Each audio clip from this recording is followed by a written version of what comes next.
Maybe you learned that internally you felt like you were never good enough, so you did something external for approval and you got the approval. It's like, oh, okay, if I meet their expectation, I'm good enough. But if I do it my way, I'm not good enough.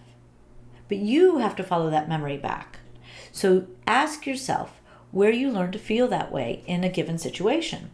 Once you know where you learn to feel that way, now you can start to pull together who you are outside of all the judgment that took you away from you. Hello, I am Kristen Bomas, and welcome to Struck by Enlightenment, where we are on a conscious journey to life mastery. Today, we're talking about feeling not good enough.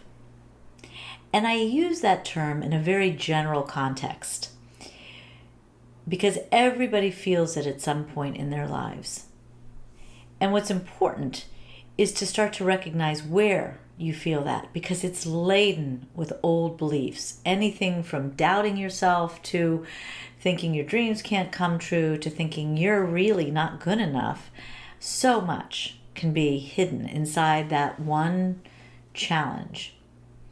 So let's look at from where it comes, how it may show in someone's life, and what you can do to start to make things better.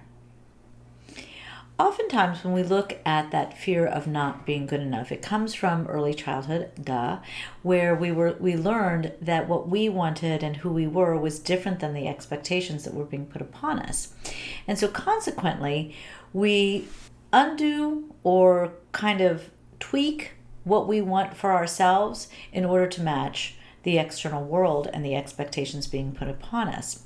And that can come from a variety of places, the way we learn, right? Everybody has their own way of learning. I work with one person who hates school, but loves video games. I think everybody out there knows somebody like that, right? And why are we not incorporating video game teaching? Well, because that's just not what we've done in our education system yet. But that allows that child then to start to believe he's not good enough in school. And it's not that he's not good enough in school, it's that the way they're teaching him isn't a match to who he is. So that's a very simple example of how we learn growing up. Our parents want to teach us what's right, what's wrong. Inadvertently, some of what happens in that is the criticisms, the judgments, the corrections, the rules, they all limit you. And when they limit you, you feel as if you're not good enough. You didn't do it right. You didn't do it within the limits imposed. And so whatever that is makes you not good enough. Now, in there somewhere is also judgment. And that judgment or criticism is probably the one thing that most people fall back on when they think about not being good enough. And it is the most obvious place where you learn it, but it's not the most common place. When we're judged growing up in any way, we start to believe it, right? At first, we may not. It may be a little bit curious, like, why did they say that about me? But then we start to believe it. And in that process of being judged, rarely is the judgment really who we are. Rarely. Very, very rarely. And so it is the point where we start to develop shame inside. That shame is an absolute source of feeling not good enough. It's a very icky feeling to feel like people are judging you in ways that isn't you, or in ways that aren't you. And so when we really look at that, who do we trust? Do we trust the judgment? Or do we trust what we know about ourselves? You want to trust what you know about yourself. But if you've already gotten to a point where you're starting to believe you're not good enough, that feeling of not being good enough can actually influence doubt. That maybe I'm not who I think I am. As you buy into, maybe I really am not good enough. And you'd really want to step back and look at all of those times in your life and ask what they were about. We'll get to that a little bit later. So the way that this fear of not being good enough can develop is numerous. And who knows how it developed in you? I know how it developed in me, and I can help my clients, each of them individually, figure out how it developed in them, even though we all share the same fear. it developed so differently in each and every one of us. So how does it affect our everyday life today? Again, it's going to be different for each and every one of us. But the one thing I see a lot is you get a lot of really high achieving individuals who have this fear inside of not being good enough, and it's coupled with their shame, and they have absolutely zero tolerance for that shame because they don't want to experience that failure, that icky feeling of being judged as not good enough.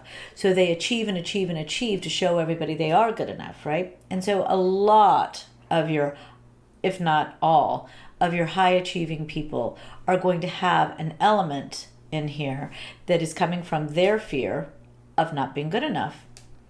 So one of the things we see occur in our current day life is how we achieve, how we purchase things. Other people will keep purchasing and purchasing and purchasing, trying to feel good about themselves, right? But they're trying, again, to make something happen without really addressing that fear inside because they don't want to feel it. In both of those two examples, whether it's achievement or purchasing things, the person is doing everything they can to avoid feeling not good enough. And they're using external sources to stop an internal experience. It's obvious that it can't work, right? When I say it that simply, external is going to stay the same. External. It's never going to reach inside. You have to reach inside. That fear is inside you. And consequently, once you start to realize that the exorbitant purchasing, whether you buy a new car and after a couple years you're tired of it, it's not good enough and you want another new car, or you buy a house and after a couple years the house isn't good enough, you want another house, or whatever it may be. Maybe you start a video game and you've gotten as far as you want to get and you're bored with it and you want to start something else. Those kinds of patterns in your life may be suggesting that there's something inside you that's afraid of things not being good enough. That fear of not being good enough inside, yep, it's going to start to have you judge the things around you as not good enough because they are, in one way or another, a representation of you and your expression of you. So you want to look for those kinds of external pieces. If we're judging others as not good enough, remember my old signature statement, we judge only in the way we're fearful of being judged. So if we find ourselves judging others as not good enough, constantly criticizing people as not having a good enough this or a good enough that, or laughing at them because they have a lesser this or a lesser that, then you want to hear that inside you and know it's showing you that you're afraid of those criticisms. You're afraid of not having a good enough here or enough there, right? And so ask yourself about that fear, because once we start acknowledging that it exists inside us, then we can begin the healing. Becoming aware of how pervasively it presents in our life is a wonderful start to healing, because the more aware that we can be of that, the more we can heal at once. So it really is an opportunity for you to understand that we all have the fear. The question is how it manifests in our lives. So how do we begin the healing of it? Well, like I said, the very first thing we want to do is gain an awareness, right? How does it present in your life? Once you know how it presents in your life, then you can start to say, okay, where did I learn to feel this way in this situation, right? Where did I start to learn to go external instead of internal? Maybe you learned that internally you felt like you were never good enough, so you did something external for approval and you got the approval. It's like, oh, okay, if I meet their expectation, I'm good enough. But if I do it my way, I'm not good enough. But you have to follow that memory back. I can't do that for you. That's just a suggestion. So ask yourself where you learn to feel that way in a given situation. Once you know where you learn to feel that way, now you can start to pull together who you are outside of all the judgment that took you away from you. Because when you're in fear of not being good enough, that's the greatest illusion in the shame. That's pure illusion, because you are good enough. And the only way you're going to unravel that to get to a place where you really can love yourself and know that you're good enough is to ask yourself where you feel this not good enough feeling and then start to tease it apart and ask where you learned it, because you learned it. It is not of your truth. So asking others, right, why they said something about you that hurt, telling them that it hurt, quietly writing it in a journal, asking yourself, wow, why did so-and-so say this? Why did I feel it when they said it? Why did it affect me, right? And putting that down and asking yourself where that came from. Very important. Journaling can help. Meditating on it can help. Creating mantras to move you beyond it can help. All of the above makes it even better. Talking with your friends when you know you're not feeling good enough. Talking to your partner or whoever you're dating when you're not feeling good enough. Finding the courage to say, wow, this is sparking a fear in me that I'm not good enough, or that I'm a little insecure or self-conscious in this situation, and laying it on the table. It may feel a little bit raw, but you'll be pleasantly surprised how in a healthy relationship you get such positive support. If you don't get such positive support, you're not in a healthy relationship. And again, if we don't feel good about ourselves on the inside, we could be finding ourselves in relationships that aren't healthy and are refueling that very same fear. But that's another podcast, another day. So let yourself start to explore. Ask questions. Don't judge yourself because of it. Ask questions about it. Ask where you learned it. Start to journal about it. Take note.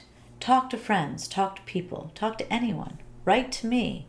But don't let yourself just sit with it, because it grows upon itself. And the only one who can dismantle it is you, because it's housed inside you. But it is not of the truth of who you are. You learned to feel that way about yourself. So let's undo the learning and open you to your truth. I want to thank everybody for joining me today. I hope you can comfortably start to realize you're not alone in feeling not good enough. Everyone has that fear. It's just where it came from, how it manifests, and what we're going to do to heal it that makes it unique to each of us. So until next time, may the magic be yours. Thank you so much for joining me, and please visit KristenBomas.com, where you can easily access all of my social circles.